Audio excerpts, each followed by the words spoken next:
El 705 dia de pandèmia coincideix al calendari cívic amb el Dia Mundial contra el Càncer Infantil. I és per això que em ve a la ment, segurament per associació d'idees, els resultats de les darreres eleccions a Castella i Lleó. Veges tu?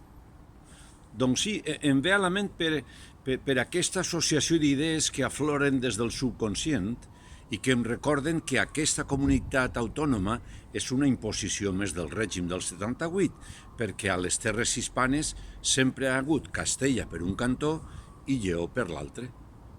En relació als resultats, l'associació d'idees deu ser pels 13 escons obtinguts per l'ultradreta espanyola i espanyolista, a la que he de manifestar que considere com un autèntic càncer polític dins la democràcia tutelada en què vivim.